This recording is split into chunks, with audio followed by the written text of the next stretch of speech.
We have literally cut prices on MrMelkCoin.com by $30, and we are the cheapest that we've ever been. So be sure to go to MrMelkCoin.com, use my code SLAY for 10% off your coins. Ladies and gentlemen, welcome to the top 10 first round predictions of the NFL Draft 2017 in 5 minutes. Let's first start off and get into the #1 draft pick of the 2017 NFL Draft, and we all know that the Cleveland Browns are going to most definitely select defensive end Myles Garrett. Now, Myles Garrett, of course, is one of the top prospects of the NFL Draft in 2017. The reason I think that the Browns are for sure going to go with Garrett is because, first off, he's, the top defensive end in the draft, and the Cleveland Browns in later picks can pick up a quarterback later if they even want to go in that direction. Now, let's go ahead and get a little bit more complicated with the San Francisco 49ers. Of course, we got Christian McCaffrey, running back, Solomon Thomas, defensive end, or Jamal Adams, safety. With Shanahan and Lynch also wanting to build the defense, Jamal Adams looks like he could be the perfect fit into the San Francisco 49ers defense, although you cannot leave the thought that Solomon Thomas, defensive end, could also be a great pick. The #3, Chicago Bears. Now, my first initial thoughts go straight to Jonathan Allen. Jonathan Allen, of course, is one of the top prospects for defensive end, defensive tackle-ish. But I think with Tracy Porter not being on the team anymore, Marshawn Lattimore becomes key to the Chicago Bears holding a successful secondary. Of course, with Kyle Fuller not being completely healthy 100% of the time, I really do think Lattimore can quickly flourish as a pro. The Jacksonville Jaguars with the 4th pick in the round. We're looking at, O.J. Howard tight end, or most likely Leonard Fournette, which is going to be my pick for the Jacksonville Jaguars. First off, the Jaguars need a workhorse for Bortles. Bortles has thrown the football almost more than any quarterback in the NFL, and the picks that come along with all of his throwing aren't going to do him any favors. They need to feature Fournette as their workhorse back and make sure that he's getting the yards that he deserves. For the #5 pick, we got the Tennessee Titans getting their pick from the Los Angeles Rams, and based off what we're seeing here, I'm thinking the Titans are most likely going to go with Malik Hooker, safety. With the Titans having to face Luck and Bortles, having a strong safety like Hooker is going to give them a huge opportunity in turning over the ball, having fantastic coverages. With the quarterback-heavy division, the Titans definitely need to lock up their secondary.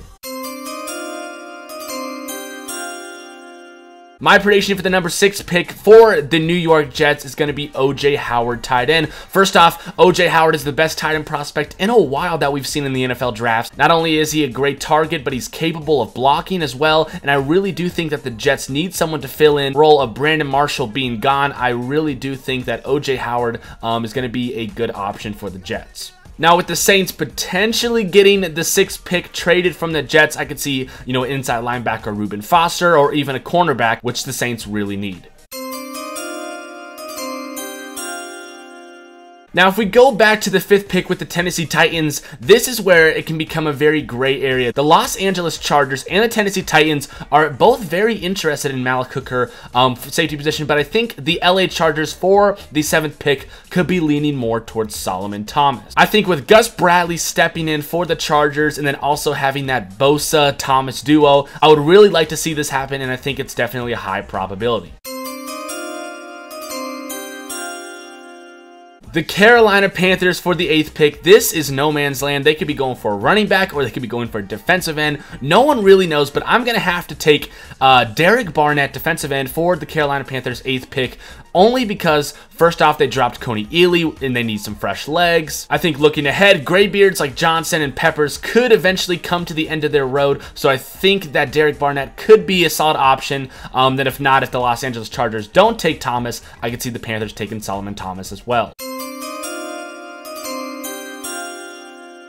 The Cincinnati Bengals with the 9th pick of the NFL Draft. I'm going to have to go with Jonathan Allen, defensive tackle, on this one. Though some speculation says that potentially John Ross could be an interest for the Bengals, let's put those rumors aside because Mike Brown and Marvin Lewis cannot pass up Jonathan Allen. With the addition of Jonathan Allen, we could see a devastating four-man front that no team would necessarily want to go up against.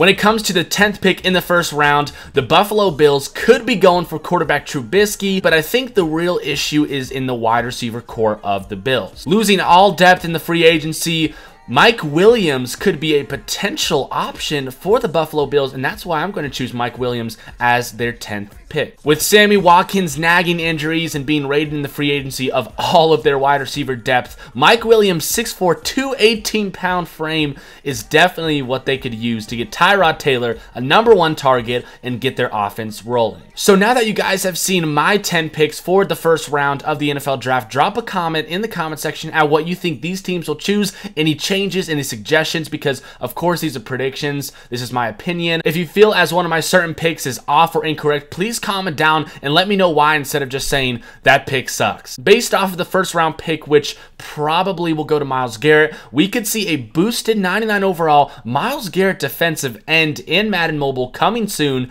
and honestly, the Myles Garrett would be a pretty freaking insane card. And with a defensive end 99 overall boosted master, and you can buy the #1 pick for $2 million, I think that if you bought the #1 draft pick, saved Myles Garrett, and then sold him later, you could actually be making a potential profit. So with that said, thank you guys so much for watching my first 10 first round picks in 5 minutes. You guys are the best. Be sure to leave a like and subscribe. Comment down your opinions, your own picks. I would love to read them, and I'll see you guys in the next video. Peace. Young money, young money, young money, young money. Love in 1,000 different flavors. I wish that I could taste them all night.